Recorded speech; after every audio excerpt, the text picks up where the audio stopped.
Saúde, força e luz.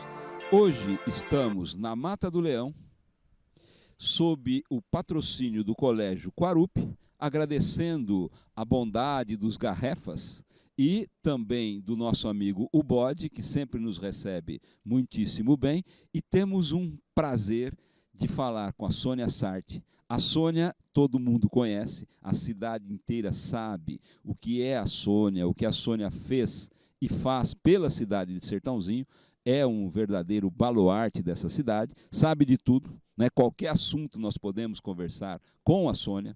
Eu tive e tenho o prazer de contar com a amizade dela, de conversar com ela sobre todos os assuntos do mundo, assunto de criminalidade, que ela é perita, assunto de política, de economia, de teatro, o que a gente puder, e são assuntos deliciosos. Você perceberá que conversar com a Sônia é uma delícia. E eu gostaria que a Sônia nos falasse muito do que ela sabe sobre a nossa querida cidade de Sertãozinho. Aliás, Sônia, um brinde a Sertãozinho. Viva!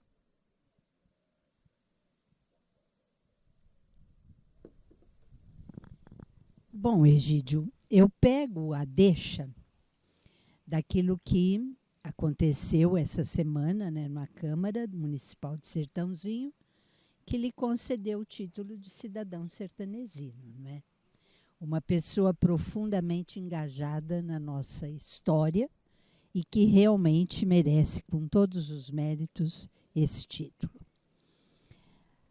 Bom, Egídio, a nossa história tem início lá no século XIX, né? 1820 e pouco, quando chega a Sertãozinho, região que era habitada pelos índios caiapós, o João Manuel de Pontes, né? Um mineiro com toda a sua comitiva, que percorreu toda a região, demarcando terras, e que acabou registrando a bagatela de 25 mil alqueires de terra em nome da fazenda Sertãozinho do Mato Dentro, né, em nome próprio. Não é? Então, registros que, na época, se davam no cartório de registro de imóveis em São Simão, que era que absorvia, não é, toda a região, inclusive o próprio Ribeirão Preto e tudo mais. E 50 anos depois, na região onde hoje está localizada a parte mais central da cidade, um dos herdeiros, porque essa fazenda foi sendo dividida por heranças, por transmissões, por casamentos, enfim, por mil outros aspectos, né?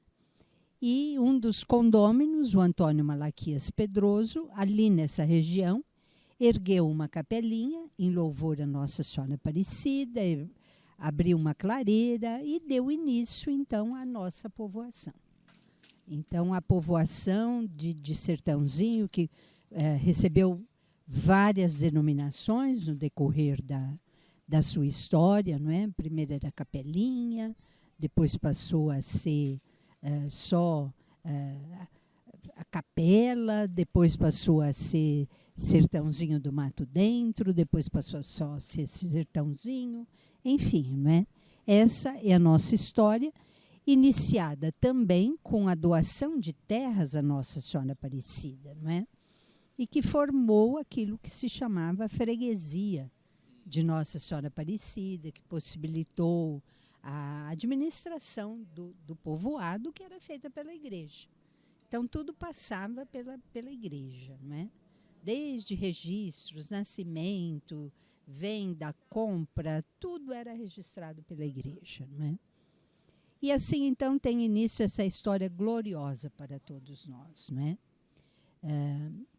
Que tem nesse fundamento, não é, de Nossa Senhora Aparecida a sua principal origem, seu principal fundamento.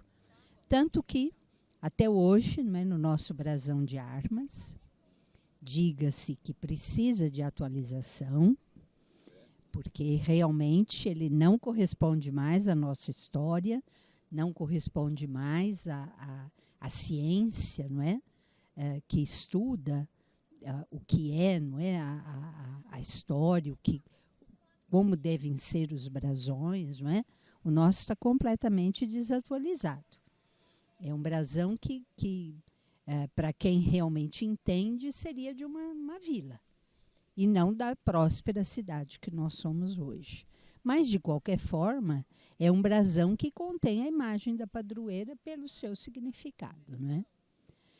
E, assim, nós temos, além da imagem da padroeira, o dístico, não é? A inscrição em latim, fides et labor, né?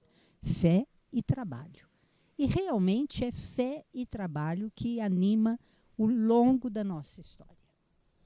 Se formos verificar tudo aquilo que nós já vivenciamos em Sertãozinho, as suas diferentes fases econômicas, as suas diferentes fases agrícolas, nós vamos ver que a base de sustentação sempre é essa: fé e muito trabalho. E é fundamentado nisso tudo que nós vamos verificando as diversas fases da nossa história. Quer dizer, após os mineiros, é a vez da chegada de pessoas vindas de outras regiões do país, especialmente aqueles que vinham da região do Rio de Janeiro, não é? Que era a capital do Império, depois foi a capital da República, não é? Que vinham do Vale do Paraíba, que era uma região bem próxima ao Rio de Janeiro, mas que mantinha até então a base da economia brasileira agrícola, né, que era o café, e que as terras já estavam cansadas, não é? Então eles vinham em busca da fertilidade do solo de Sertãozinho, que realmente era uma coisa fabulosa e que chamou a atenção dos primeiros, não é, habitantes, não é? E aqui encontraram realmente uma coisa fabulosa, não é? Tanto que nós tivemos sediados em Sertãozinho os maiores produtores brasileiros de café, não é?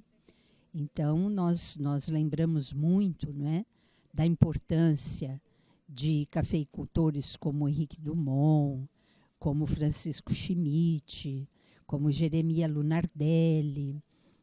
Quantos passaram, né, por Sertãozinho e região e fundaram as suas fortunas, o progresso da cidade na agricultura do café.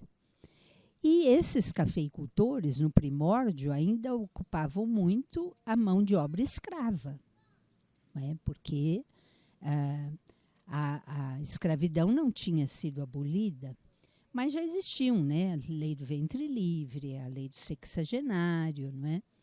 E sem contar que os escravos remanescentes já estavam muito cansados e não davam conta da imensidão de café, não é? Porque eram milhões e milhões de pés de café, não é? Então, aquela mão de obra já não estava sendo suficiente, não é? Então, se fala muito, não é, na bondade dos nossos reis do café, não é? E que, na realidade, a história não é bem essa, não é? Então, eles investiram muito na imigração. Então, fizeram campanhas, principalmente na Itália, para atração de mão de obra. Mas aí, o que aconteceu? É evidente que a Itália estava atravessando um período muito difícil, não é? Vinha da Primeira Guerra, vinha de guerras intestinas, vinha de problemas econômicos internos, divisões internas fabulosas, enfim. Era um país que estava empobrecendo rapidamente, né? E, consequentemente, empobrecendo a sua população, que viu no Brasil oportunidade de prosperidade, né? Então, começaram as ondas imigratórias para o Brasil. E nessa brincadeira vieram muitos para Sertãozinho. E a partir do Porto de Santos, porque vinham todos de navio, não é? A partir do Porto de Santos, eles pegavam o trem e aportavam na hospedaria, não é, dos imigrantes em São Paulo, que hoje é o Museu da Imigração, né? Ainda existente. E ali eles passavam por toda uma triagem, né? E eles eram distribuídos para as localidades onde se necessitava da mão de obra do imigrante. E a maior parte dos imigrantes italianos que vieram para Sertãozinho, da região do Vêneto, se estabeleceram na antiga Fazenda do Mon, que era a maior propriedade da região e que pertencia a Sertãozinho, né? E Sertãozinho era bem mais, com um território bem mais vasto do que na atualidade, porque incluía Sertãozinho, Cruz das Posses, Pontal, Cândia, Barrinha, Dumont, Pradópolis, quer dizer, era muito grande a região, né? E esses imigrantes, então, se estabeleceram ali e, a princípio, tiveram um tratamento muito semelhante ao que os cafeicultores, né, os reis do café, dispensavam aos escravos, né? Só que a Itália, principalmente, já conhecia a Revolução Industrial, consequentemente, a profissionalização da mão de obra e, consequentemente, a organização sindical, a organização operária, né? A Itália é o berço da organização operária, né? Dos chamados sindicatos. E a história da organização operária em Sertãozinho acompanha esse primórdio de história, né?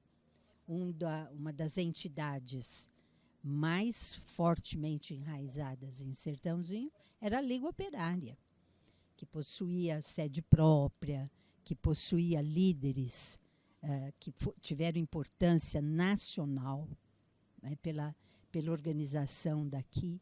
E era uma coisa muito interessante, Egídio, porque a estreita relação da Liga Operária com a Igreja Católica, né? Os salões o salão de festa, por exemplo, da Liga Operária era usada pelas congregações religiosas que existiam na época, né? Fazer festas, né? Faziam quermesses em conjunto, né? Teatro, organizavam até aulas de catecismo. Enfim, eram coisas assim bastante interessantes, né? Então, a vida cultural, artística, intelectual girava nesses núcleos, né? Núcleo central da cidade, na Liga Operária, na igreja, no clube literário, que teve uma importância fundamental na história de Sertãozinho, nos cinemas, né? E assim a coisa foi se diluindo, né? E vindo outras ondas imigratórias, né, de outros países, né? Então, as principais são as espanholas, a portuguesa, a sírio-libanesa, né, que foram se estabelecendo em Sertãozinho e compondo esse rico painel da nossa história, não é? E especialmente da nossa industrialização. Então, até hoje, causa espanto quando a gente fala que, no mínimo, 70% da população sertanesina, ou pelo lado materno, ou pelo lado paterno, muitas vezes por ambos, tem um pé na Itália. E a gente percebe isso pelos próprios sobrenomes, não é, que dominam, não é, as cidades, exatamente, né? Então, é muito sobrenome terminado em I, não é? Que é característica mesmo de italianos. Então, é essa a nossa principal vantagem, não é? a presença até hoje, e esse dinamismo do nosso povo, não é? Porque esse pessoal que chegou da Europa, principalmente, ou mesmo de outras regiões do Brasil, já traziam uma bagagem profissional, não é? Uma bagagem de habilidade, não é? Sertãozinho tinha muitas oficinas, não é? A nossa indústria, nas suas diferentes fases, ela é baseada nessa expertise que eles traziam, não é? Então, desde a construção a fabricação de carros de boi, não é? Depois evoluindo para outros carrinhos de tração animal, né? Sertãozinho chegou a ter 8 fábricas de carrinhos de tração animal, né? E era muito interessante, porque a gente até brincava, falava que era exportado, né? Os carrinhos de Sertãozinho eram exportados para o Brasil todo, né? Via estradas de ferro, né? E a gente tem também o pioneirismo, né, dos primeiros habitantes daqui de outras regiões do Brasil, que foram pessoas de muita visão, né? Então, a gente costuma dizer que eles basearam o progresso em 2 das instituições mais antigas de Sertãozinho e que muito pouca gente lembra que está na origem da nossa história. Aliás, são 3 instituições.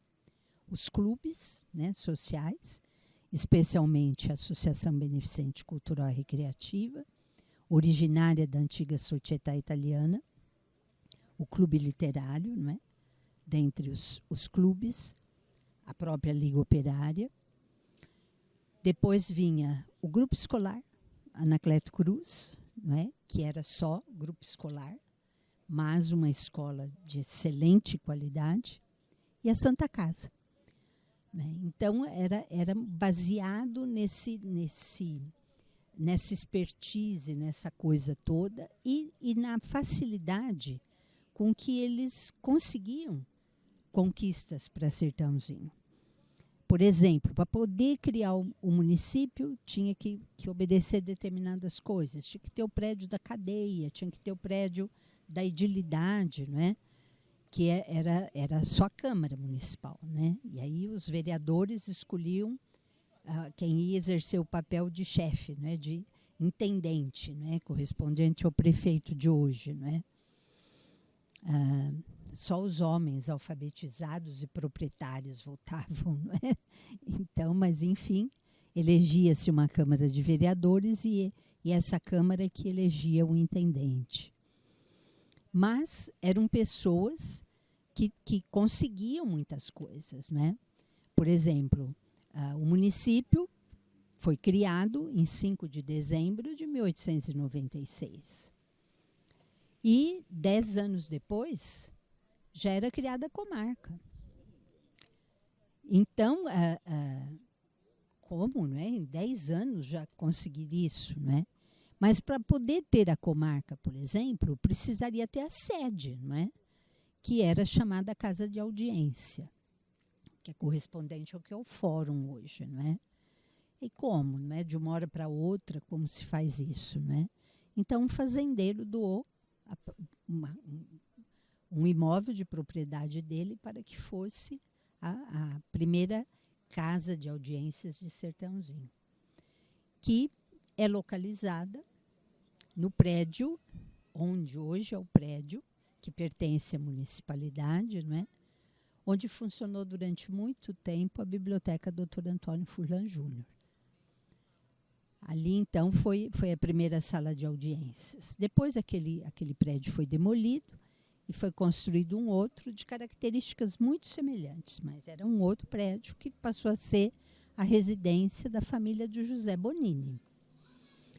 José Bonini, outro italiano, muito empreendedor, que, para você ter uma ideia, uma das suas grandes paixões era a eletricidade.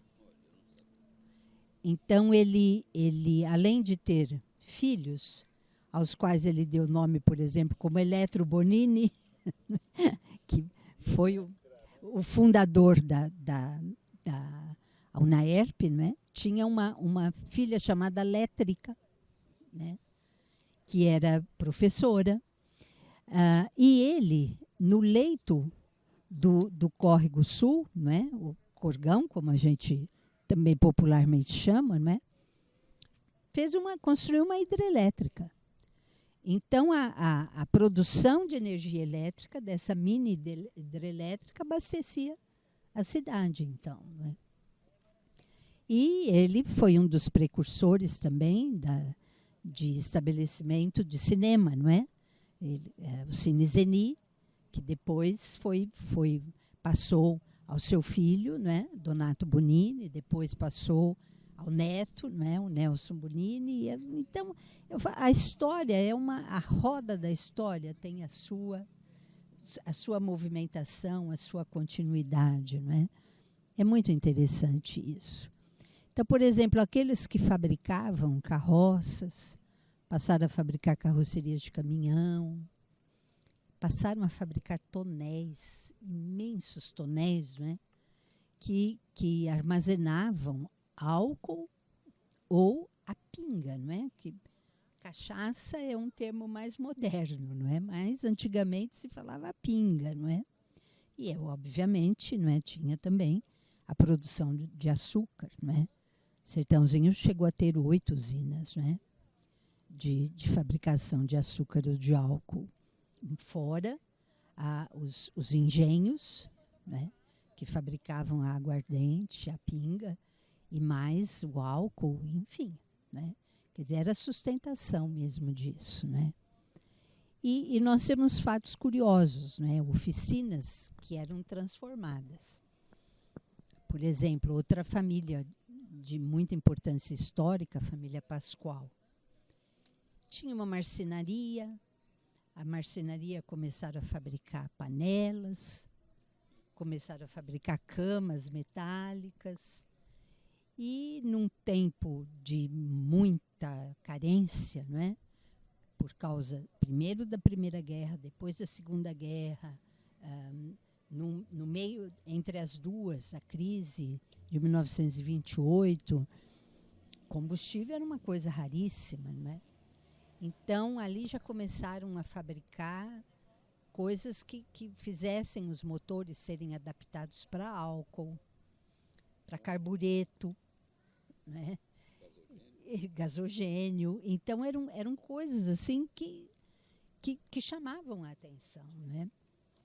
Oficinas, por exemplo, como a de Ettore Zanini, era uma oficina mecânica, mas, de repente, o Engenho Central, né, que também tem uma história interessante, né? O Engenho Central era do Schmidt, né, mas o Schmidt comprou do Henrique Dumont, né, os componentes, né? Então, ao invés de ser na Fazenda Dumont, que o Henrique já era falecido, né, acabou sendo montado na Vassoural, né, o Engenho Central. Então, esses mecânicos, por exemplo, como o Ettore, era chamado para, quando dava alguma encrenca, né, no maquinário, né, um maquinário que foi importado, né, vinha da Inglaterra, vinha de outros países, né, mas volte e meia, se desse alguma encrenca, ia lá o Ettore, né, para dar um jeito. Então, é bastante interessante, porque é ali que tem origem a indústria sucrocoleira. E, em outra oportunidade, a gente vai explicar sobre isso. Como todo mundo sabe, conversar com a Sônia é sempre aprender. Toda vez que eu converso com ela sobre a história de Sertãozinho, parece que ela faz de propósito. Ela fala uma coisa que eu achava que sabia e não sei. Conversar com a Sônia é um orgulho para a cidade de Sertãozinho e para as famílias. Amanhã a gente conversa um pouquinho mais com esse doce chamado Sônia.